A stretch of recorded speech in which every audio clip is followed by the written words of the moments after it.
ஆன்மீக அருளன்பர்கள் அத்துணை பேருக்கும் வாசுகி மனோகரனின் அன்பான வணக்கங்கள். இன்றைய தினம் கந்தர் அனுபூதியினுடைய 12வது பாடலை பற்றி நாம் சிந்திக்க இருக்கிறோம். செம்மான் மகளை திருடும் திருடன் பெம்மான் முருகன் பிறவான் இரவான் சும்மா இரு சொல்லற என்றலுமே அம்மா பொருள் ஒன்றும் அறிந்திலேனே என்று 12வது பாடலை தருகிறார் அருணகிரிநாத சுவாமிகள். இந்த பாடலில் எதை வலியுறுத்துகிறார் என்று நாம் இப்போ பார்க்க போகிறோம். செம்மான் மகளை திருடும் திருடன், மான் வயிற்றிலே பிறந்த வள்ளி, அந்த வள்ளியை பற்றி சிந்திக்கிறார், வள்ளி பிராட்டியை பற்றி சிந்திக்கிறார். அந்த செம்மான் மகளை திருடிய திருடன் என்று முருகப்பெருமானை மிகவும் அன்பாக அவர் அழைக்கின்றார். பெம்மான் முருகன் பிறவான் இரவான், ஆதியும் அந்தமும் இல்லாதவன் அவன் என்று சொல்ல வருகிறார். சும்மா இரு சொல்லற என்றலுமே, என்ன சும்மா இருன்னு சொன்னானே இந்த முருகன் என்னை ஆட்கொண்ட போது, அந்த நேரம் பொருள் ஒன்றும் அறிந்திலேனே என்று பாடுகிறார். இந்த 4 வரி அனுபூதி பாடலில் பொருள் ஒன்றும் அறிந்திலேனே என்று முடிக்கிறார் பாருங்கள். அது மிகப்பெரிய சூட்சமங்களை உள்ளடக்கிய ஒரு வார்த்தை. ரொம்ப அழகாக செம்மான் மகளை திருடும் திருடன் என்று இறைவனை திருடன் என்று பாடுகிறார். எவ்வளவு அன்பாக அவனை அழைக்கிறார் என்றுதான் இந்த இடத்துல பார்க்கணும். ஏனென்று சொன்னால், இறைவனை அருணகிரிநாத சுவாமிகள் மட்டுமல்ல, இறைவனை பாடி பரவசமடைந்த பல பேர், அவனுடைய கருணை திறத்தை உணர்ந்த பல பேர் அவனை உள்ளம் கவர் கள்வன் என்று அழைக்கின்றார்கள். கிருஷ்ணனையும் உள்ளம் கவர் கள்வன் என்று அழைக்கிறோம், சிவனையும் உள்ளம் கவர் கள்வன் என்று அழைக்கின்றோம். சிவன் வேறு முருகன் வேறு இல்லை. இங்கே உள்ளம் கவர் கள்வன் என்கின்ற வார்த்தையை பயன்படுத்தாமல் அதே அர்த்தத்தை கொண்ட செம்மான் மகளை திருடும் திருடன் என்று பாடுகிறார் அருணகிரிநாத சுவாமிகள். இந்த உள்ளம் கவர் கள்வன் என்று பாடியது யாரு? பிரம்மாபுரம் என்கின்ற புனிதமான ஸ்தலத்தில் அருள்பாலித்து கொண்டிருக்கக்கூடிய தோணியப்பருடைய அனுகிரகத்தை பெற்று உமையம்மையின் வாயிலாக ஞானப்பாலை பருகிய ஞானசம்பந்த பெருமான் உள்ளம் கவர் கள்வன் என்று இறைவனை அழைக்கிறார். அதுதான் ரொம்ப அழகாக தேவார திருப்பதிகம் முதல் திருமுறை என்று நாம் பார்க்குறோம். ஞானப்பாலை பருகிய பிறகு ஞானசம்பந்த பெருமான் பாட ஆரம்பித்தார். 3 வயது நிரம்பியவர். தோடுடைய செவியன் விடையேறி ஓர் தூவெண்மதி சூடி, காடுடைய சுடலை பொடி பூசி என் உள்ளம் கவர் கள்வன் என்று பாடுகிறார். 1வது திருப்பதிகம், அதாவது முதல் திருமுறை பாடுகிறார் 3 வயதில். அந்த 3 வயதில் தோடுடைய செவியன் என்று தனக்கு ஞானப்பாலை ஊட்டிய அம்பாழையும் மனசில் நினைக்கிறாரு. விடையேறி ஓர் தூவெண்மதி சூடி காடுடைய சுடலை பொடி பூசி என் உள்ளம் கவர் கள்வன் என்று சிவனையும் நினைக்கிறார். இந்த உள்ளம் கவர் கள்வன் என்கின்ற வார்த்தை வரும்படியாக 10 பாடல்களை பாடுகிறார் அதே பதிகத்தில். அந்த 1வது திருப்பதிகத்தில் மொத்தம் 10 பாட்டு. இந்த 10 பாட்டிலையுமே உள்ளம் கவர் கள்வன் உள்ளம் கவர் கள்வன் என்று 10 பாடல்களிலுமே அது தொடர்ந்து வரும். நிறைவாக 11வது பாடல் பலச்சுருதி பாடுவார். எப்பொழுதுமே ஒரு பாடலை பாடினால் அதற்கு என்ன பலன் என்றும் அடியார்கள் பாடுவார்கள். அந்த பலச்சுருதியில் என்ன சொல்கிறாரு? தோடுடைய செவியன் என்று ஆரம்பிக்கக்கூடிய இந்த பிரம்மாபுரத்து பதிகத்தை எவன் ஒருவன் பாடுகின்றானோ அவனுடைய தொல்வினைகள் நீங்கி போகும் என்று பாடுகிறார். அவனுடைய பழமையான வினைகள் அவனை விட்டு நீங்கி போகும் என்று பாடுகிறார். ஆக உள்ளம் கவர் கள்வன் என்று ஞானசம்பந்த பெருமான் பாடியதைப் போல இங்கே செம்மான் மகளை திருடும் திருடன் பெம்மான் முருகன் பிறவான் இரவான் என்று அருணகிரிநாத சுவாமிகள் பாடுகிறார். இதில் நாம் தெரிந்து கொள்ள வேண்டிய விஷயம் என்னன்னா, செம்மான் மகளை திருடும் திருடன். அந்த செம்மான் மகள் யாரு? மானுக்கு மகளாக பிறந்தவள் யாரு? நம்ம எல்லாருக்கும் நன்றாக தெரியும். மானுக்கு மகளாக பிறந்தவள் வள்ளி பிராட்டி என்று பார்க்கிறோம்.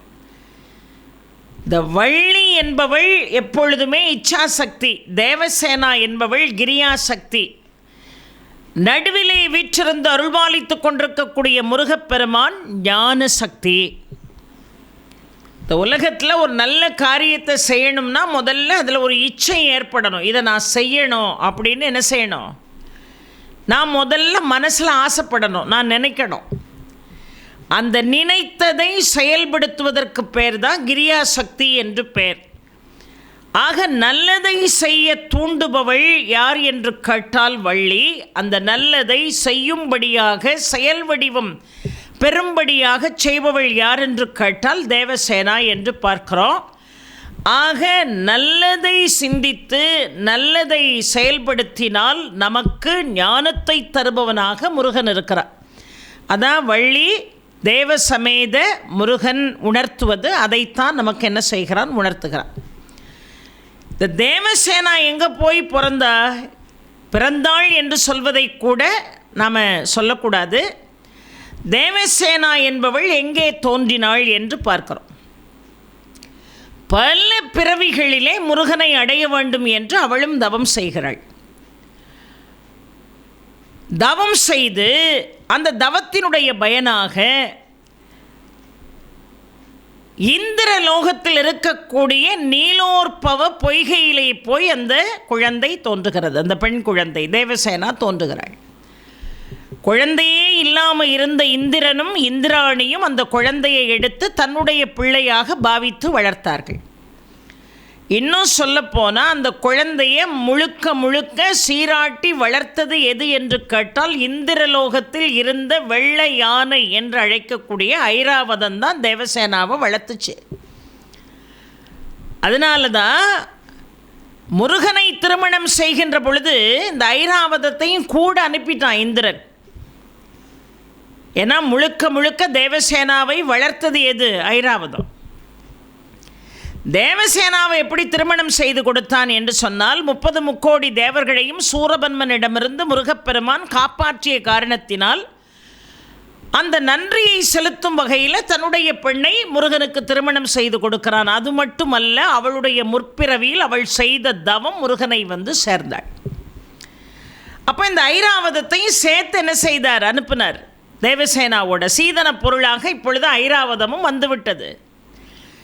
எப்போ இந்திரலோகத்தை விட்டு இந்த ஐராவதம் புறப்பட்டு வந்ததோ அதுக்கு பிறகு இந்திரலோகத்தில் வறுமை தொடங்க ஆரம்பித்ததான். இந்திரலோகம் எவ்வளவு செல்வ செழிப்பு மிகுந்தது. ஆனால் இந்திரலோகம் ஐராவதம் புறப்பட்ட உடனே கொஞ்சம் களை இழந்து போனதாம். செல்வ செழிப்புகள் குன்ற ஆரம்பித்ததா. இதை நினச்சி மனசில் வேதனைப்பட்டான் இந்திரன். ஐயோ, ஐராவதம் போன உடனே இங்கே இருக்கக்கூடிய எல்லா செல்வங்களும் கூட போயிட்டு போலையே, எல்லாமே முருகனோடையும் தேவசேனாவோடையும் போயிட்டு அப்படின்னு வேதனைப்பட்டான். அப்போ ஐராவதம் திரும்பி வந்தால் தான் இந்திரலோகம் எப்படி இருக்கும்? சௌகரியமாக இருக்கும். அப்போ அந்த ஐராவதத்தை மட்டும் கொஞ்சம் தயவுசெய்து திருப்பி கொடுத்துருங்க அப்படின்னு கேட்க முடியுமா? முருகனுக்கு அதை சீதன பொருளாக இந்திரன் கொடுத்து விட்டான். அவன் கேட்கவே இல்லை, இவன் தான் கொடுத்துருக்கான். முருகனா ஜீதனம் கேட்பார்? மகளோடு சேர்த்து ஐராவதமும் இருக்கட்டும். ஏன்னா மகளை ஐராவதம் பிரியாது, ஐராவதத்தை தேவசேனா பிரிய மாட்டா. அதனால அனுப்புனாங்க. இங்கே செல்வம் குன்ற ஆரம்பித்தது. இதை எப்படி போய் முருகன்கிட்ட திருப்பி கேட்கிறதுன்னு இந்திரன் நினச்சார். எப்படி போய் கேட்கிறது? கொடுத்த பொருளை தாங்கன்னு திருப்பி கேட்க முடியுமா? அது பெரிய அவமானம் இல்லையா?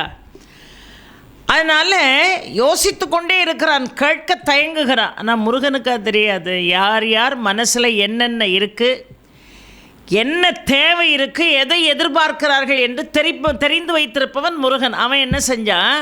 நாங்கள் நீங்கள் இந்த ஐராவதத்தை நீங்களே வச்சுக்கோங்க அப்படின்னு கொடுத்தா, ஐயோ நம்ம மனசில் நினச்சது முருகனுக்கு தெரிஞ்சு போச்சு, கொடுத்த பொருளை திருப்பி வாங்கின மாதிரி ஆயிட்டேன்னு இந்திரன் வருத்தப்படக்கூடாது. அதனால் ஐராவதத்தை திருப்பி கொடுக்கல முருகன். அதுக்கு பதிலாக என்ன செய்தானா முருகன், அந்த ஐராவத யானையை இந்திரலோகத்தை நோக்கி திரும்பி நிற்கும்படியாக முருகன் செய்தானா. நீ இங்கே இரு, ஆனால் உன் பார்வை முழுதும் இந்திரலோகத்தை பார்த்தே இருக்கட்டும். அதற்கு பிறகு இழந்த கழையெல்லாம் நீங்கி செல்வச் செழிப்போடு அந்த இந்திரலோகம் திகழ்ந்தது என்று சொல்லப்படுகிறது. அப்போ எவ்வளவு கருணை உள்ளவன் அந்த முருகன். நாம் ஒன்றை கேட்காமலே நாம் எதை எதிர்பார்க்கிறோம் என்பதை தெரிந்து தரக்கூடியவனாக முருகப்பெருமான் இருக்கிறார். இந்த வள்ளியும் முருகனை நினைத்து கடுமையான தவம் செய்கிறாள் பல பிறவிகளில். அவளும் திருமாலுடைய மகள், தேவசேனாவும் திருமாலுடைய மகள். பல பிறவிகளில் முருகனை அடைய வேண்டும் என்று தவம் செய்கிறார்கள். இந்த வள்ளி அதன் அடிப்படையில் இந்த மண்ணுலகத்திற்கு வருகிறாள்.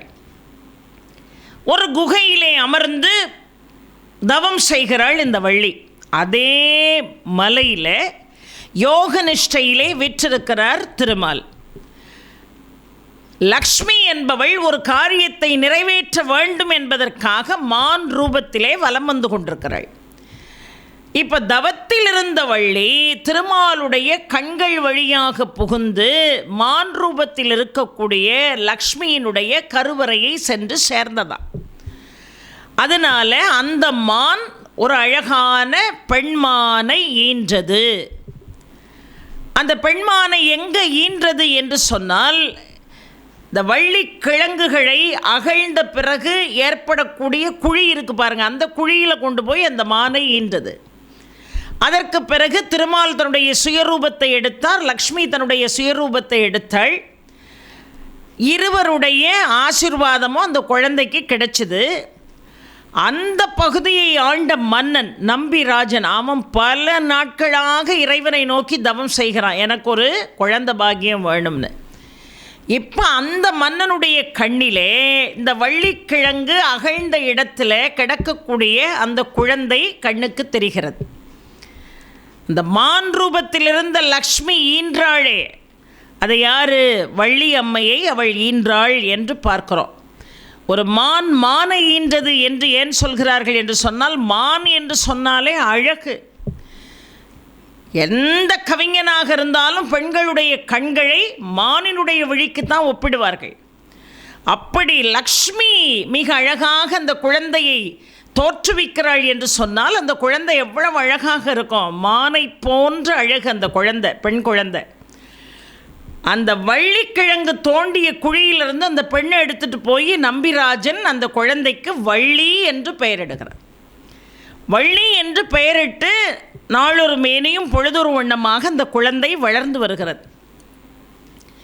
எப்பெல்லாம் நாரதர் நம்பிராஜனை சந்திப்பாரோ அப்பெல்லாம் சொல்வார், அப்பா என்றைக்கு இருந்தாலும் உன்னுடைய பெண் குழந்தை முருகனை வந்து சேர்ந்தே ஆகும், முருகன்தான் உனக்கு மணமகன், உன் மகளுக்கு மணமகன் முருகன்தான் அப்படின்னே சொல்வார். ஆக முருகனை சென்று இந்த குழந்தை சேர வேண்டும் என்கின்ற எண்ணமும் முழுக்க முழுக்க நம்பிராஜனுக்கு இருந்தது. இப்போ இந்த பெண்ணும் முருகனை நோக்கி தவம் செய்கிறாள். ஏன்னா அவள் பிறவி எடுத்ததற்கு காரணமே அதுதான். முருகனை தியானம் செய்து கொண்டே இருக்கிறாள். என்ன வேலை வள்ளிக்கு? தினை புனத்தை பாதுகாக்கக்கூடிய வேலை. அந்த தினை புனத்தில் என்ன வளரும்? தினை வளரும் இல்லையா? இதை எப்படி நாம் எடுக்கணும்னா, திணைப்புனம், அதில் திணை வளர்ந்தது என்று மட்டும் எடுக்கக்கூடாது. அந்த திணைப்புனத்தை காவல் காப்பவள் வள்ளி. திணைப்புனம் என்பது இந்த பிரபஞ்சம். இந்த பிரபஞ்சத்தில் பக்தி என்கின்ற பயிரை வளர்க்கக்கூடியவளாக யார் இருந்தா? வள்ளி பிராட்டி இருந்தா. ஆக திணைப்புனம் என்பது இந்த பிரபஞ்சம். இந்த திணைப்புனத்தில் பக்தி என்கின்ற பயிரை பாதுகாத்து வளர்க்கக்கூடிய பக்குவப்பட்ட ஆன்மாவாக விளங்குபவள் வள்ளி. அந்த பக்குவப்பட்ட ஆன்மா எத்தனை ஜென்மங்கள் ஆனாலும் அந்த பக்குவப்பட்ட ஆன்மாவை இறைவன் தன்னோடு இணைத்து கொண்டே ஆவான். அதில் எந்த விதமான சந்தேகமும் நமக்கு வேண்டாம்.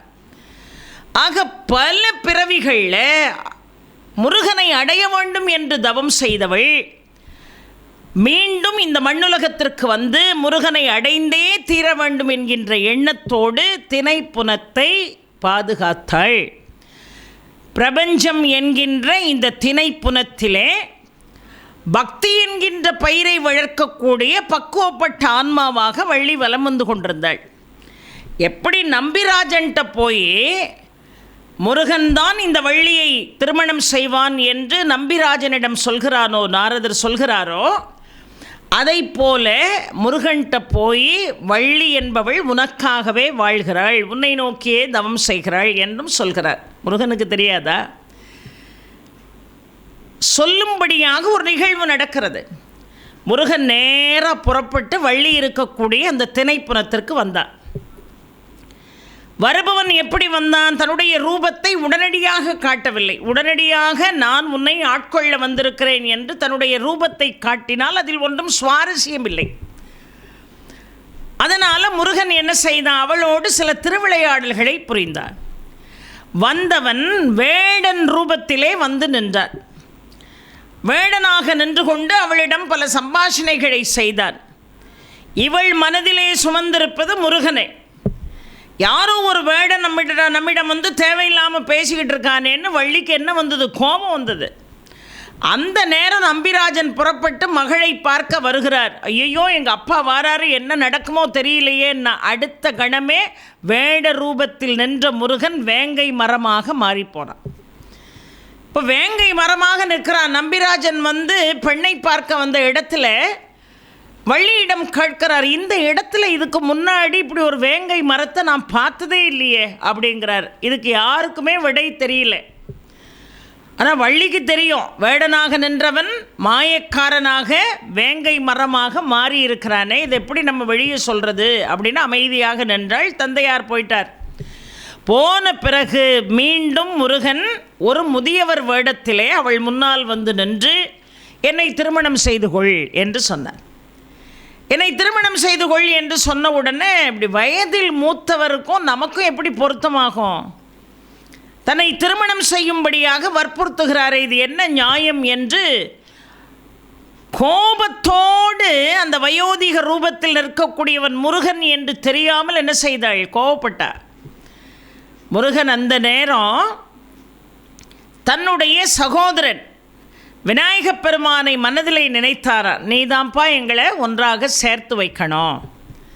நிறைய பேர் கேலியாக கூட சொல்வார்கள், விநாயகருக்கே பெண் கிடைக்கலன்னா அவர் அரச மரத்துக்கு கீழே உட்கார்ந்துருக்காரு, அவர் எப்படி முருகனையும் வள்ளியும் சேர்த்து வைப்பார்? இந்த திருமணம் என்பது திருமணம் அல்ல. நாம் நம்முடைய சமயம் இல்லறத்தோடு ஐக்கியப்படுத்தப்பட்ட சமயம். அதனால தான் திருமணம் என்கின்ற மங்களமான விஷயத்தை முன்னிறுத்தி வள்ளி திருமணம், தேவசேனா திருமணம் என்று சொன்னார்களே தவிர சாமானியர்கள் செய்வதைப் போல அது திருமணம் அல்ல. நமக்கு புரியணுங்கிறதுக்காக இறைவன் தன்னை வேறு விதமாக வெளிப்படுத்தினான். இச்சாசக்தியாக விளங்குபவள் வள்ளி, கிரியாசக்தியாக விளங்குபவள் தேவசேனா. இந்த இச்சையும் கிரியையும் இல்லாமல் வாழ்க்கையில் எதையும் நாம் சாதிக்க முடியாதுங்கிற விஷயத்தை சொல்கிறதுக்காகத்தான் அந்த இரண்டு ஆன்மாக்களை, பக்குவப்பட்ட ஆன்மாக்களை தன்னோடு இணைத்தான். அதனுடைய வெளிப்பாடு அவன் ஞானத்தை வழங்கக்கூடியவனாக நின்றான் என்பது. இதுதான் தத்துவமே தவிர முருகனுக்கு 2 மனைவி, அவர் 2 பெண்ணை திருமணம் செய்தார். அதனுடைய தத்துவார்த்த சிந்தனைகளை புரிந்து கொள்ளாமல் நாம் இப்படியெல்லாம் என்ன செய்யக்கூடாது, பேசக்கூடாது. வள்ளியை வந்து திருமணம் செய்ய வேண்டும் என்று நினைக்கிறார் என்று சொன்னால் அந்த திருமணத்திற்கு பேர் நாம் சாமானியர்கள் செய்வதை போன்ற மனம் அல்ல. அந்த ஆன்மாவை, பக்குவப்பட்ட ஆன்மாவை, அந்த ஜீவாத்மாவை இந்த பரமாத்மா தன்னோடு இணைத்து கொள்வதற்காக தேடி வந்து நிற்கிறது என்று பொருள். இதிலிருந்து என்ன புரியுது? எத்தனை ஜென்மம் எடுத்தாலும் இறைவனை பற்றியே சிந்தித்து கொண்டிருந்தால் இன்றைக்கல்ல என்றாவது ஒரு நாள் அவன் நம்மை ஆட்கொள்வான்.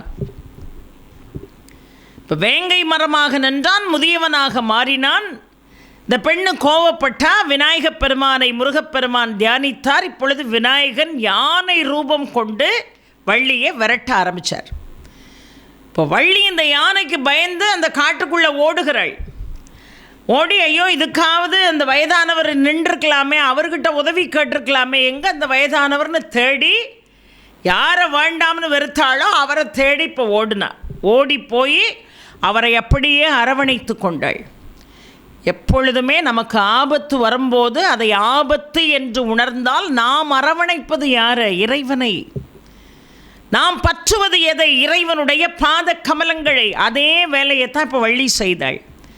செய்த உடனே முருகன் எப்பொழுது அந்த ஆன்மா தன்னை சரணடைந்ததோ அடுத்த நிமிடமே அந்த முதியவர் வேடத்தை கலைத்து முருகன் தன்னுடைய சுயரூபத்தை காட்டினான். வேலோடும் மயிலோடும் காட்சி கொடுத்ததோடு மட்டுமல்லாமல் அவளுக்கு கடம்ப மாலையை பரிசாக வழங்கினான் எம்பெருமான் முருகன். தேவசேனாவை சந்திக்கின்ற பொழுது தேவசேனாவுக்கு முத்துமாலையை வழங்கிய முருகன் வள்ளியை சந்திக்கின்ற பொழுது கடம்ப மலர் மாலையை அவளுக்கு பரிசாக வழங்கினான் என்று பார்க்கிறோம்.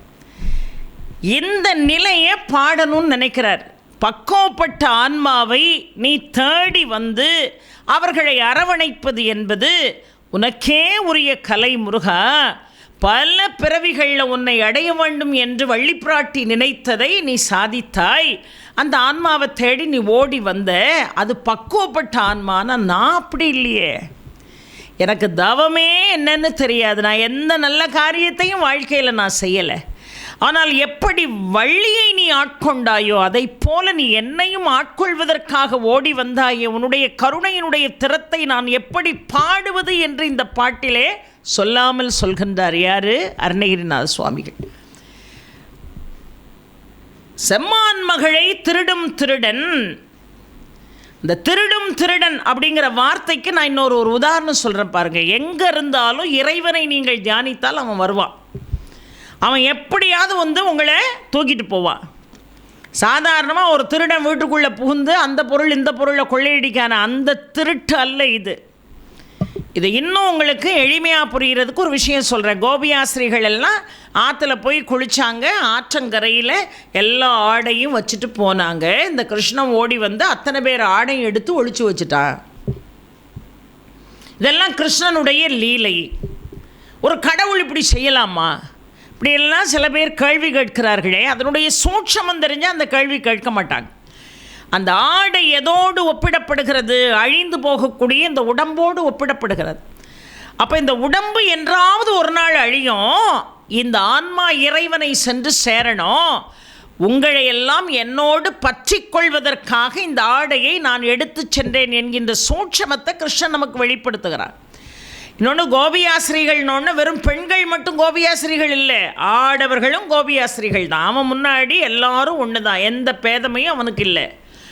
அப்போ ஆடையை எடுத்துகிட்டு போகிறான் அப்படின்னு சொன்னால் இந்த உடல் என்கின்ற ஆடையை அழித்தால் மட்டுமே இந்த ஆன்மா என்பது இறைவனை சென்று சேரும். அந்த சூட்சமத்தை கோபியாஸ்திரிகளுக்கு உணர்த்தினான். அது மட்டும் இல்லை, கிருஷ்ண வெண்ணையை திருடி தின்னா, கிருஷ்ண வெண்ணையை திருடி தின்னா சொல்கிறோமா இல்லையா? அந்த வெண்ணெய் என்பது எதில் இருக்கும்? உரியில் இருக்கும். இந்த உரி தொங்கும். தொங்குற உரிக்குள்ளே வெண்ணெய் இருக்கும். அது என்ன நிறத்தில் இருக்கும்? வெண்மையான நிறத்தில் இருக்கும். எதை சொல்ல வருகிறான்? ஏன் அதை திருடுகிறான் கிருஷ்ணன் என்று சொன்னால், இந்த உள்ளம் என்கின்ற உரிக்குள்ளே அன்பு என்கின்ற வெண்ணெய் வெண்மையாக காட்சி தருகின்ற பொழுது இறைவன் வலிந்து ஓடோடி வந்து அந்த ஆன்மாக்களை ஆட்கொள்வான் என்கின்ற சூட்சமத்தை சொல்கிறதுக்காகத்தான் வெண்ணையை கிருஷ்ணன் திருட வந்தான். அதனால் அவனும் உள்ளம் கவர் கள்வன். ஆக இந்த ஆன்மாக்களை தன்னுடன் இணைக்க வேண்டும் என்று ஓடி வருகிறானே, அந்த செய்தியை சொல்கிறார். செம்மான் மகளை திருடும் திருடன் பெம்மான் முருகன் பிறவான் இரவான். இந்த பிறவான் இரவான்ல அவர் என்ன சொல்ல வருகிறார் தெரியுமா? ஆதியும் அந்தமும் இல்லாத அருட்பெரும் ஜோதிதான் இந்த முருகன் என்று சொல்கிறார். ஏன்னா முருகன் பிறந்தான் என்றும் சொல்ல முடியாது, முருகன் இறந்தான் என்றும் சொல்ல முடியாது. பிறப்புன்னு ஒன்று இருந்தால் இறப்புன்னு ஒன்று இருக்கும். ஆனால் கச்சியப்பர் சொன்னதை நான் பல இடங்களில் உங்களுக்கு சொல்லியிருக்கிறேன். ஒரு திரு முருகன் வந்தாங் உதித்தனன் என்று தான் சொல்கிறார். மானோடும் மழுவோடும் இருந்த சிவன் ஒரு புதிய ரூபத்தை எடுக்கிறார். அந்த வடிவத்துக்கு பெயர் தான் கந்தவேல் வடிவம். வேலோடும் மயிலோடும் காட்சி தருகிறான் என்று நாம் என்ன செய்கிறோம் பார்க்கிறோம். ஆக எப்படி சிவனுக்கு ஆதியும் அந்தமும் இல்லாத இறைவன் என்று பேரோ அவனே தான் இவன். அந்த 5 முகம் கொண்ட சிவன் தன்னுடைய 6வது முகம் அதோ முகத்தை வைத்து எடுத்த வடிவம் தான் கந்தவேள் வடிவம். ஆக சிவன் வேறு முருகன் வேறு இல்லை என்பதை பல இடங்களில் அவர் தெளிவுபடுத்துகிறார். அதனால தான் கந்தபுராணத்திலே கச்சியப்பர் பாடுகின்ற பொழுது இந்த இடத்தை என்ன அழகாக பாடினார் பாருங்க. யார் இந்த முருகன்? ஓதியாகியும் உணர்ந்தவருக்கு உணரவும் ஒண்ணா நீதியாகியும் நிர்மதமலாகிய திகழும் ஜோதியாகியும் தொழுதிடும் எம் மன்னோர்க்கெல்லாம் ஆதியாகியும் நின்றவன் யாரு? ஆறுமுகன் என்று பாடுகிறார். இதை விட என்ன சான்று வேணும்? முருகன் தான் சிவன், சிவன் தான் முருகன் என்பதற்கு இதை விட சான்றுகள் தேவையில்லை. ஆக இவனே சிவன், இவன்தான் முருகன். முருகன் வேறு, சிவன் வேறு இல்லை. இவனுக்கு பிறப்பும் இல்லை, இறப்பும் இல்லை, ஆதியும் அந்தமும் இல்லாத அருட்பெரும் ஜோதி என்பதை நாம் தெரிந்து கொள்ள வேண்டும் என்பதற்காக செம்மான் மகளை திருடும் திருடன் வெம்மான் முருகன் பிறவான் இரவான். வெம்மான் என்று சொன்னால் என்ன பொருள்? இறைவன் என்று பொருள். ஆக செம்மான் மகளை ஆட்கொள்ள வந்த இந்த முருகன், இறைவனாகிய முருகனுக்கு பிறப்பும் கிடையாது, இறப்பும் கிடையாது. பிறவான் இரவான் என்றால் ஆதியும் அந்தமும் இல்லாத அருட்பெரும் ஜோதி. அப்பேற்பட்ட அருட்பெரும் ஜோதியாகிய முருகன் என்ன சொன்னா? என்னை ஆட்கொண்டு, என்னை தடுத்தாட்கொண்டவுடன் அவன் என்ன சொன்னா? சும்மா இரு சொல்லறன்னா. முதல்ல முருகன் சொன்ன வாசகம் என்ன? சும்மா இரு சொல்லற. சொல்லை அறுக்கணும், சும்மா இருக்கணும். நல்லா யோசிக்கணும் பெரியோர்களே. சும்மா இரு சொல்லற என்பதற்குள்ளே 1000 விஷயங்கள் இருக்கிறது. அதை என்ன அழகா சொல்றார்? சும்மா இரு சொல்லற என்றலுமே அம்மா பொருள் ஒன்றும் அறிந்திலேனே. அதுக்குள்ள 1000 தத்துவங்கள் இருக்கு இந்த 2 வரிக்குள்ள. மௌனம் ரொம்ப ஒரு சிறந்த ஒரு மருந்து. இந்த சும்மா இரு சொல்லற என்பதற்குள்ள 3 வகையான மௌன நிலையை பாடுகிறார். வாழ்க்கையில் ரொம்ப கஷ்டமான விஷயமே மௌனமாக இருக்கிறது தான். இப்போ நாங்கள்லாம் மௌனமாக இருந்தால் பேச முடியுமா? ஆனால் பேசுகிற நேரம் போக மீதி நேரமாவது வாயை வச்சுக்கிட்டு சும்மா இருக்கணும். ஆனால் வீட்டில் என்ன சொல்லுவாங்க? ஏன் இப்படி மேடையில் பேசுகிற மாதிரி எப்பவும் லோடன்னு பேசிக்கிட்டே இருக்க அப்படிம்பாங்க. இந்த வாய்க்கு பூட்டு போடுறது ரொம்ப கஷ்டமான ஒரு விஷயம். இந்த வாய்க்கு பூட்டுனோன்னு உங்களுக்கு 2 விஷயம் ஞாபகம் வரணும். ஒன்று சாப்பிட்றது, இன்னொன்று பேசுகிறது. சில பேர் சாப்பிட்டுக்கிட்டே இருப்பான் பூட்டு போடாமல். சில பேர் இடைவிடாமல் பேசிக்கிட்டே இருப்பான். வாய்க்கு பூட்டே கிடையாது. வீட்டிலலாம் பேசிக்கிட்டே இருந்தால் வயசில் மூத்தவங்க சொல்லுவாங்க, உனக்கெல்லாம் திண்டுக்கல்லுக்கு போனால் ஒரு பூட்டு வாங்கிட்டு வந்து உன் வாயைத்தான் பூட்டணும் அப்படிம்பாங்க. அந்த அளவுக்கு என்ன செய்வோம்? பேசிக்கிட்டே இருப்போம். சும்மா இரு சொல்லற என்பதற்குள்ளே 3 வகையான மௌன நிலைகள் சொல்லப்படுகிறது. ஒன்று காட மௌனம் என்று பெயர், இன்னொன்று வாக்கு மௌனம் என்று பெயர், இன்னொன்று மனோமௌனம் என்று பெயர். காட மௌனம், வாக்கு மௌனம், மனோமௌனம் என்று 3 வகையான மனோநிலைகள் இங்கே சொல்லப்படுகிறது. இதில் எது சிறப்பு அப்படின்னு கேட்டால் 3மே ரொம்ப சிறப்பான விஷயந்தான். ஆனால் எதை விட எது சிறந்தது அப்படின்னு பார்த்தா காட மௌனத்தை விட வாக்கு மௌனம் சிறந்தது. வாக்கு மௌனத்தை விட பன்மடங்கு மௌனம் சிறந்தது. அதுதான் ரொம்ப அதிசிறப்பு. இந்த காட மௌனங்கிறது என்னது? உடம்பு செயலற்று இருக்கணும். உடம்பால் எதையுமே செய்யக்கூடாது. உடம்பு செயல் ஒழித்தலுக்கு பேர் தான் காட மௌனம். சில பேர் பாருங்கள், ஏதாவது வேலை செஞ்சுட்டே இருப்பாங்க, திடீர்னு கொஞ்சம் அந்த உடம்பை கிடத்திட்டு வரேன் அப்படிம்பாங்க. அது என்ன கட்டையாது? கட்டையாகும் ஒரு காலத்தில். அந்த சூட்சமத்தை உள்நிறுத்தி தான் இந்த பேச்சு வழக்கே வந்தது. கொஞ்சம் கட்டையை கிடத்திட்டு வரேன். கட்டையை கிடத்தின உடனே அந்த உடம்பு என்ன ஆயிரும்? செயலற்ற நிலையில் இருக்கும். இதை காட மௌனம் என்று சொன்னார்கள். வாக்கு மௌனம் என்று ஒன்று சொன்னார்கள். அதற்கு என்ன பொருள்? வாய் பேசாமல் அமைதியாக இருக்கணும். வாய் மூடி மௌனமாக இருக்கணும். அதனால தான் தாய்வானோ சுவாமிகள் பாடுகின்ற பொழுது வாய் மூடி மௌனியாக சும்மா இருப்பதற்கு எண்ணினேன் என்று பாடுகிறார். வாய் மூடி மௌனியாக இருப்பதற்கு நான் எண்ணினேன், சும்மா இருப்பதற்கு நான் எண்ணினேன். அது ரொம்ப முக்கியம். இதை விட சிறப்பு மனோமௌனம். இந்த மனசுக்கு ஒரு பூட்டு போடணும். இந்த உடம்பு கட்டையாக கிடக்கும், காட மௌனம். இந்த வாக்கு இருக்கு பாருங்க, இந்த வாக்கெல்லாம் அறுபட்டு போகும். இது வாய் பேசாதிருத்தல். மனோமௌனம் என்பது மனசை கட்டுறது, மனசில் எந்த எண்ணங்களும் ஏற்படாமல் மனதை பூட்டுவது. நடக்குமா இது? இது நடக்காதது தான் பல சிக்கல்களை நமக்கு ஏற்படுத்துது. இந்த மனசால் ஒரு இடத்துல நிம்மதியாக இருக்கவே முடியாது.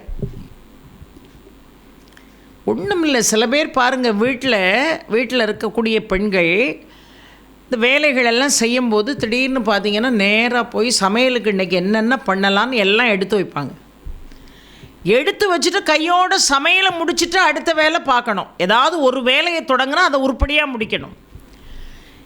சமையலுக்கு எல்லாம் ரெடி பண்ணி அடுப்பில் ஒலையெல்லாம் போட்டிருப்பாங்க. இன்றைக்கி ஒலை கூட இல்லை, சொல்லப்போனால் குக்கரை தூக்கி அடுப்பு மேலே வச்சுட்டு விறுவிறுன்னு அந்த சமையலை முடிக்கணும் அப்படின்னு நினச்சிக்கிட்டு தான் முதல்ல போவாங்க. அங்கே சமையல் பாதியில் இருக்கும். அதுக்குள்ளே திடீர்னு இந்த மனசு மாறி ஓடி வந்து பீரோவை திறந்து அங்கங்கே அலங்கோலமாக கிடக்கிற அந்த ட்ரெஸ்ஸை பூரா எடுத்து அடுக்க ஆரம்பிச்சிருவாங்க.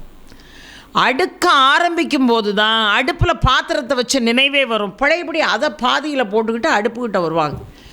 அடுப்புக்கிட்ட வந்து நின்றுக்கிட்டு இருக்கும் போதே திடீர்னு மனசு மாறிடும். அது என்ன குழப்பம்னே தெரியல, மனசு மாறிடும். கையில் ஒரு தொடப்பத்தை எடுத்துகிட்டு வெளியெல்லாம் போய் வாரி குப்பையெல்லாம் அள்ளிக்கிட்டு இருப்பாங்க. இந்த மாதிரி மனசு ஒரு இடத்துல இருக்காமல், ஒரே வேலையில் கான்சன்ட்ரேஷன் இல்லாமல் வேறு வேறு வேறு வேறு மாதிரி சிந்திச்சுக்கிட்டு இருக்கு பாருங்கள். இந்த மூணும் பெரிய சிக்கல்களை ஏற்படுத்தும்.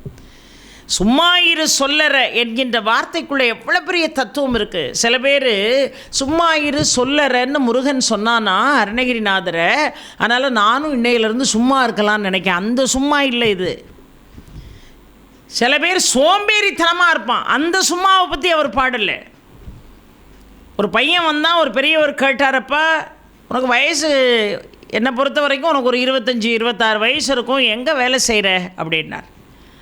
அவன் சொன்னால், எங்கள் அப்பாவுக்கு நான் உதவியாக இருக்கேன், எங்கள் அப்பாவுக்கு ரைட் ஹேண்டு நான் தான், எங்கள் அப்பாவுக்கு உதவியாக இருக்கேன். பரவாயில்லையே, எந்த காலத்துலேயும் தகப்பனுக்கு இப்படி ஒரு உதவியான பிள்ளையா, உங்கள் அப்பா என்ன செய்கிறாருன்னு கேட்டார். எங்கள் அப்பா சும்மா இருக்காருன்னு. சும்மா இருக்கிறவனுக்கு இவன் உதவினா அப்போ இவன் எவ்வளோ சும்மா இருப்பான்னு யோசித்து பாருங்க. இந்த சோம்பேறித்தனத்தை இங்கே பேசலை. நம்மெல்லாம் வாழ்க்கையில் படிப்படியாக முன்னேறதை விட்டுட்டு படிப்படியாக சோம்பேறியாக இன்றைக்கி மாறி போயிருக்கோம்.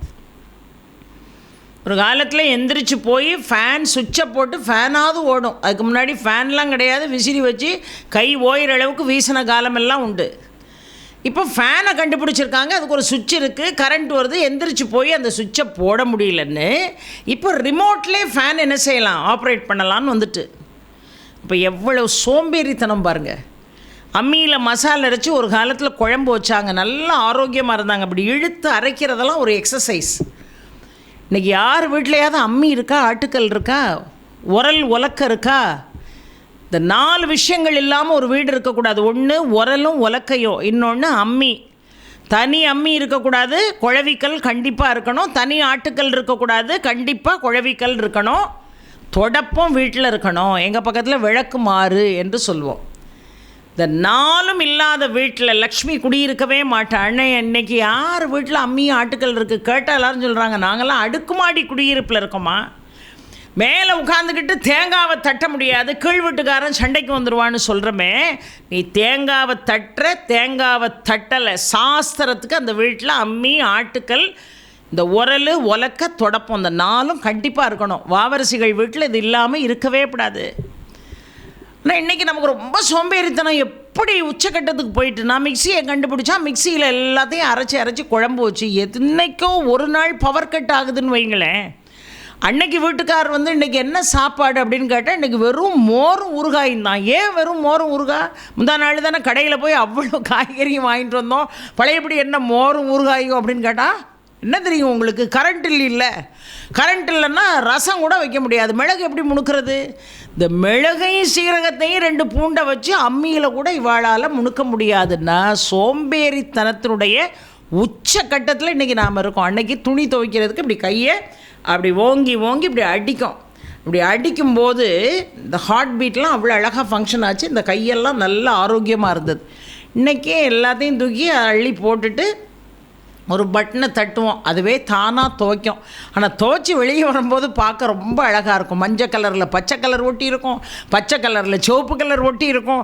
வீட்டில் பெரிய குருச்சேத்திர போரே நடக்கும். ஒன்றால் தான் என்னுடைய உடைமைகளெல்லாம் வீணாக போகுது அப்படின்னு சொன்னாலும் பழையபடி அதே தப்பை தான் நாம் என்ன செய்கிறோம். கேஸ் ஒரு காலத்தில் கண்டுபிடிச்சி வந்த உடனே கேஸ் ஸ்டவ் பக்கத்தில் போகவே பயந்தான் நம்ம ஆள். இப்போது கேஸ் ஸ்டவ்வை கண்டுபிடிச்சாச்சு. கேஸ் இல்லாமல் நம்மளால் இப்போ வாழ முடியலங்கிற நிலைமை வந்துட்டு, அந்த காலத்தில் தீப்பெட்டியை வச்சு அந்த கேஸில் பற்ற வச்சான். இப்போ லைட்டர் கண்டுபிடிச்சிட்டான். அந்த லைட்டரை வச்சு அந்த கேஸ் அடிக்கும். சில பேர் பார்த்திங்கன்னா இவ்வளோ நீளத்தில் லைட்டர் வச்சுருப்பாங்க. இங்கே இருந்துக்கிட்டே டப் அப்படின்னு அடித்தா அந்த அடுப்பு தானாக எரியும். என்னென்ன சோம்பேறித்தனம் உண்டோ இந்த உலகத்தில் அத்தனையும் கற்று வச்சுருக்கோம். அந்த சும்மா இரு இல்லை, எதையுமே செய்யாமல் சோம்பேறித்தனமாக இருக்கிற சும்மா இரை பற்றி இங்கே யாரும் பேசலை. இந்த சும்மா இரு என்பது சாதாரணமான வார்த்தை அல்ல, இது ரொம்ப முக்கியமான வார்த்தை. சும்மா இரு என்று சொன்னால் இந்த உடல் செயலற்று கிடக்கணும், இந்த வாக்கு பேசாமல் அமைதியாக மௌனமாக இருக்கணும், இந்த மனசும் என்ன செய்யணும், மௌனமாக இருக்கணும். ஆற்றுல ஒரு கால் சேத்துல ஒரு கால் வச்சு என்ன செய்யக்கூடாது, வாழக்கூடாது. ஆக எவன் ஒருவன் மனதை அடக்குகிறானோ, உடம்பை கிடப்பில் போடுறங்கிறது இல்லை, இந்த உடம்பு எந்த தேவையும் எதிர்பார்க்காமல் செயலற்றிருக்கக்கூடிய நிலை, வாக்கு எந்த தேவைகளையும் பற்றி பேசாமல் செயலற்றிருக்கக்கூடிய நிலை, மனம் எந்த தேவையும் சிந்திக்காமல் செயலற்றிருக்கக்கூடிய திறன், இந்த 3 சேர்ந்ததுக்கு பேர் தான் நிவிகற்ப சமாதி நிலை என்று பேர். அப்போ சும்மா இரு சொல்லற என்றவுடன் அருணகிரிநாத சுவாமிகள் நிவிகற்ப சமாதி நிலையிலே இருந்தார். இந்த நிலையை அடையணும்னா அவ்வளோ சீக்கிரம் அடைய முடியாது யாரும். பல ஆண்டுகள் தவம் செய்யணும். தவம் இருந்தால் மட்டும்தான் இறைவனுடைய அனுகிரகத்தோடு நிவிகற்ப சமாதி நிலையிலே ஒருவன் இருக்க முடியும். ஏன்னா இந்த நிவிகற்ப சமாதி என்பது என்னது, அந்த நிலைக்கு பேர் என்ன என்று சொன்னால், சகலத்தையும் இந்த உலகத்தில் அறிவது எது, பிரம்மம். சகலத்தையும் அறிவது பிரம்மம். அறியப்படும் பொருள் ஜீவன் என்று பார்க்கிறோம். இந்த ஜீவன் பிரம்மமாக மாறி பிரம்மத்தோடு ஒன்றி கலக்கக்கூடிய அந்த நிலைக்கு பேர் தான் நிவிகற்ப சமாதி என்று பேர். இந்த உயர்வான நிலையை எட்டுவதற்கு யமம், நியமம், ஆசனம், பிராணாயாமம், பிரத்யாகாரம், தாரணம், தியானம், சமாதி என்கின்ற 8 நிலைகளை தாண்டினால்தான் இந்த நிவிகற்ப சமாதி நிலையை பெற முடியும். இந்த ஒன்னொன்னையும் சிந்திக்கிறதுக்கே பல நாட்கள் ஆகும். யமம், நியமம், ஆசனம், பிராணாயாமம், பிரத்யாகாரம், தாரணம், தியானம், சமாதி, இந்த 8 நிலைகளை தாண்டிய நிலை தான் இந்த நிவிகற்ப சமாதி நிலை. இது அவ்வளவு சீக்கிரம் யாருக்கும் கைகூடாது. நிவிகற்ப சமாதி நிலையை அடைய வேண்டும் என்று சொன்னால் உடல் செயலற்றிருக்கணும், வாக்கு செயலற்றிருக்கணும், மனம் செயலற்றிருக்கணும். இந்த 3 வேணும். இதோடு சேர்த்து நீங்கள் யமம், நியமம், ஆசனம், பிராணாயாமம், பிரத்யாகாரம், தாரணம், தியானம், சமாதி, இந்த நிலைகளையெல்லாம் ஒன்றொன்னா தாண்டறதுக்கே எத்தனை ஆண்டுகள் ஆகும்? இத்தனையும் தாண்டிய பிறகு உங்களுக்கு கைகூடுவது எது? நிவிகற்ப சமாதி. இந்த உயர்வான நிலையை பதஞ்சலி முனிவர் என்ன அழகாக அசம்பிரஜானம் என்று சொல்கிறார். இந்த சமாதி நிலைக்கு என்ன பெயர் கொடுத்தார் பதஞ்சலி முனிவர்? அசம்பிரஜாத சமாதி நிலை என்று பெயர் கொடுத்தார். அவ்வளவு கடினமானது. ஒரு நொடி பொழுதில் முருகன் வழங்கினா யாருக்கு? அருணகிரிநாத சுவாமிகளுக்கு. சும்மா இரு சொல்லறன்னு இப்போ நம்மளை பார்த்து சொல்லியிருந்தாருன்னு வைங்க, முருகன் சும்மா இருக்க முயற்சி செஞ்சுருப்போம். ஆனால் வாய் வேணா பேசாமல் இருக்கணும்னு சொல்லியிருக்காங்களேன்னு மூடிக்கிட்டு இருப்போம். ஆனால் இந்த மனசை நம்மளால் மூட முடியாது. இந்த உடம்பை நம்மை மறந்து கொஞ்ச நேரம் ஒரு இடத்துல நம்மளால் வச்சிருக்க முடியாது. நீங்கள் ஒரு பயிற்சி பண்ணி பாருங்களேன். ஒரு அரை மணி நேரம் ஒரு இடத்துல முதல்ல ஒன்றும் தியானங்கனம்லாம் செய்ய வேண்டாம், உட்காந்துருங்க. முடியுமா? சும்மா உட்காந்துருக்க முடியுமா? ஒரு இடத்துல எங்கேயாவது இருந்து வெளியே சத்தம் வரும், அங்கே என்ன நடக்குன்னு எந்திரிச்சு போய் பார்ப்போம். இந்த வாய் பேசக்கூடாதுன்னு சில பேர் மௌன விரதம் இருப்பாங்க. அதெல்லாம் பேச மாட்டேங்க, நான் செவ்வாய்க்கிழமை தோறும் மௌன விரதம் அப்படிம்பாங்க. ஆனால் மௌன விரதம்னு சொல்லிவிட்டு பேப்பரையும் பேனாவையும் பக்கத்தில் வச்சுக்கிட்டு கத்திரிக்காய் வாங்கியாச்சா, இன்றைக்கி சாம்பாருக்கு வெண்டைக்காய் இருக்கா, இதுக்கு பேரா மௌன விரதம்? இதுக்கு பேரா மௌன விரதம்? வாய் பேசலை, ஆனால் உன் மனம் பேசிக்கிட்டு இருக்கு. அந்த மனப்பேச்சினுடைய வெளிப்பாடு தான் எழுதி எழுதி ஒவ்வொருத்தட்டையாக நம்ம காட்டிக்கிட்டு இருக்கோம். ஆக நம்மளால் மௌனமாக இருக்கவே முடியல, எந்த சூழ்நிலையிலும் இருக்க முடியல. சில பேர் தொலைபேசியில் அவர்களை தொடர்பு கொண்டு பார்ப்போம், ஒரு 5-6 ஃபோன் அடிச்சிருப்போம், அவங்ககிட்டருந்து பதில் வராது. ஏன்னா அவங்க அன்றைக்கி மௌன விரதம். ஆனால் அங்கேருந்து ஒரு மெசேஜ் வரும், நான் இன்றைக்கு மௌன விரதம் இருக்கிறேன், 6 மணிக்கு மேலே உங்களை தொடர்பு கொள்கிறேன். இதற்கு பேர் மௌன விரதமா? அது மௌன விரதமாக்கு பேர்.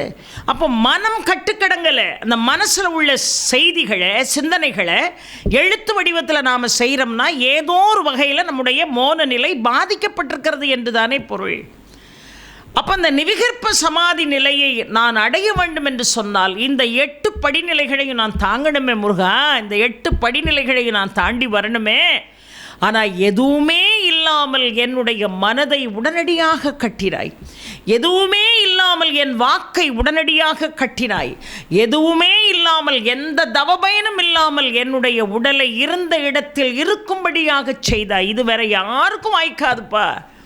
ஆனால் எனக்கு நீ வலிய வந்ததை கொடுத்தாயே முருகா, உன்னுடைய கருணை எப்பேற்பட்டது என்று பாடுகிறார். இந்த நிலை என்னங்கிறத ரொம்ப அழகாக சொன்னார்கள் பாருங்கள். திருமூலர் சொல்கிறார், மரத்தை மறைத்தது மாமத யானை, மரத்தில் மறைந்தது மாமத யானை, பரத்தை மறைத்தது பார்முதல் பூதம், பரத்தில் மறைந்தது பார்முதல் பூதம். இப்போ ஒரு தச்சன் அவனை ரொம்ப அழகாக மரத்தில் ஒரு பெரிய யானை செய்து வைத்திருக்கான்.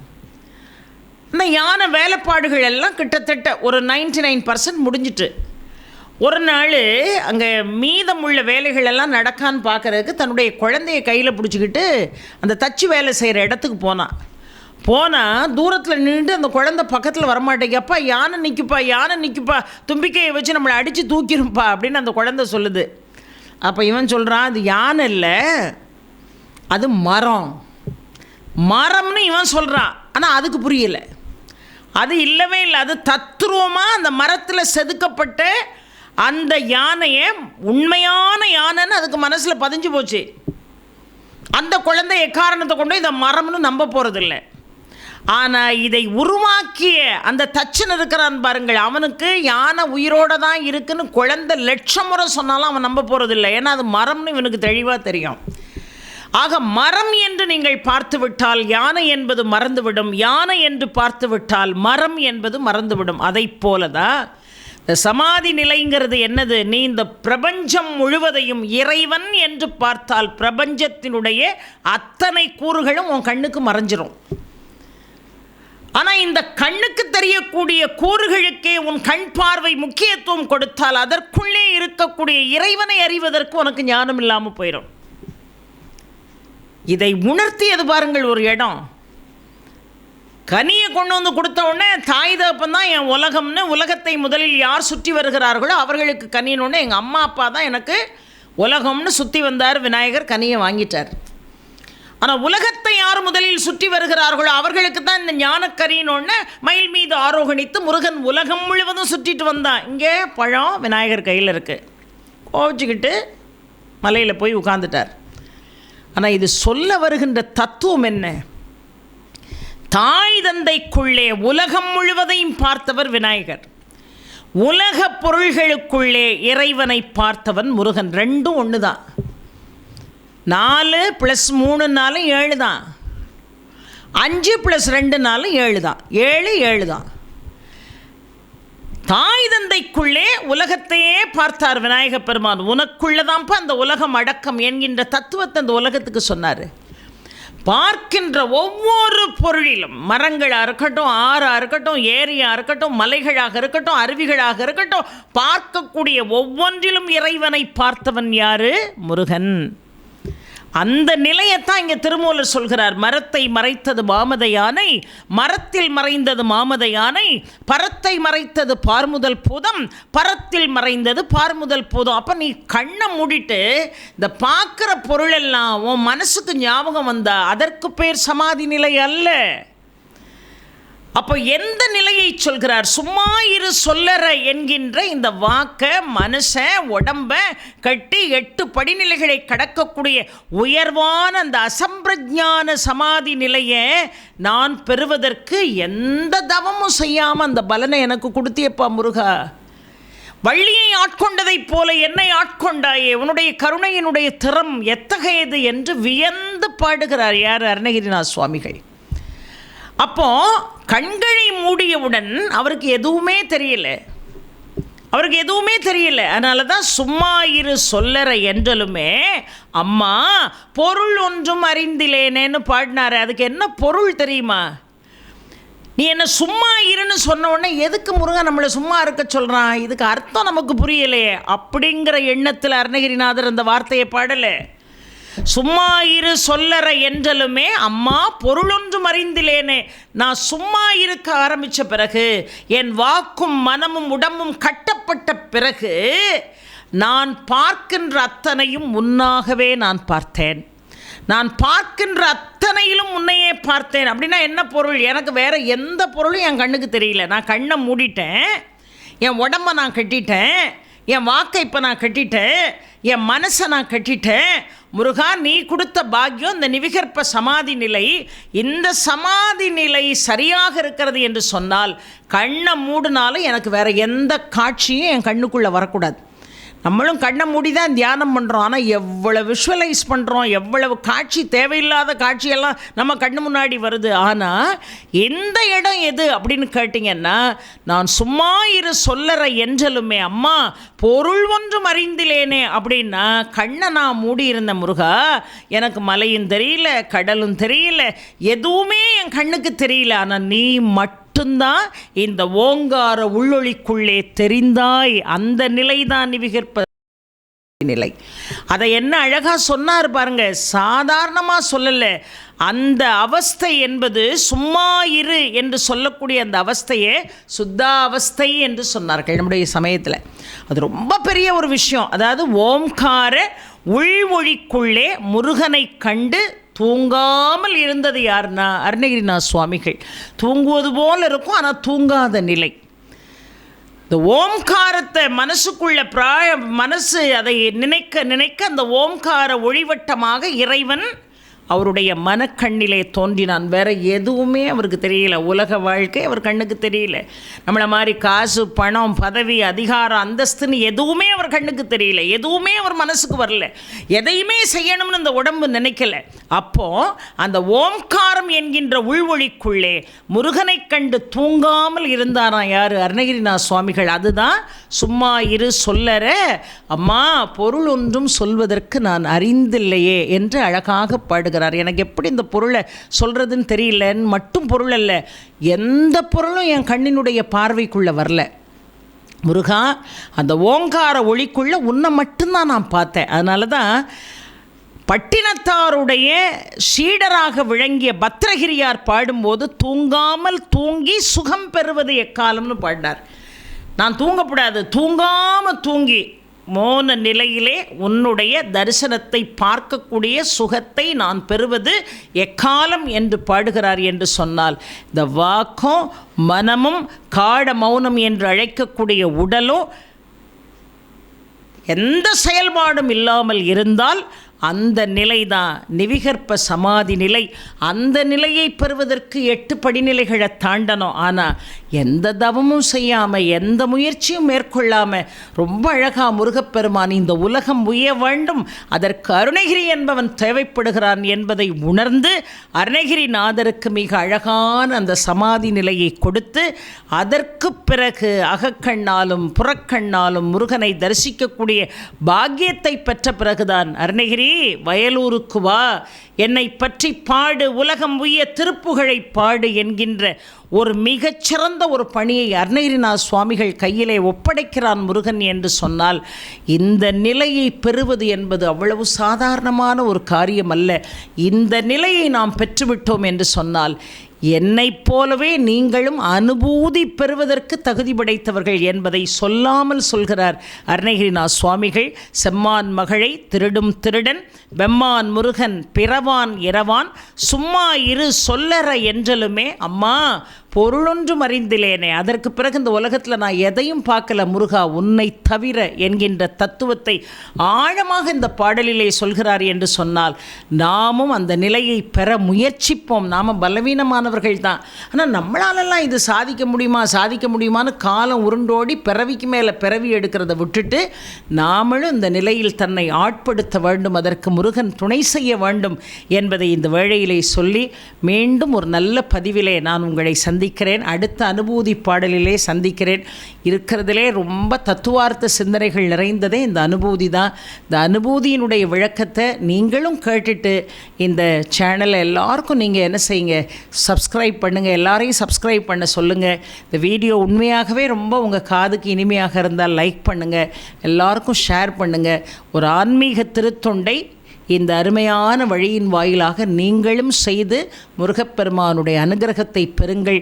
நிறைய பேர் இதை கேட்கிறீர்கள் என்பதை தெரிந்து கொண்டால் எங்களுடைய ஆர்வம் இன்னும் அதிகமாகும். இன்னும் நல்லா படித்து நிறைய விஷயங்களை இந்த உலகம் உய்ய இந்த மக்களுக்கு எடுத்து சொல்லணும் அப்படின்னு சொல்கிறதோடு மட்டுமல்லாமல் எங்களுக்கும் ஒரு ஆன்ம திருப்தி ஏற்படும் என்பதை இந்த வேளையிலே சொல்லி எல்லோரும் இதை விரும்புவீர்கள் என்று நான் நம்புகிறேன். மீண்டும் ஒரு நல்ல பதிவிலே நான் சந்திக்கிறேன் முருகனுடைய அனுகிரகத்தோடு. அதுவரைக்கும் உங்களிடமிருந்து விடைபெறுவது உங்கள் வாசுகி மனோகரன். நன்றி, வணக்கம்.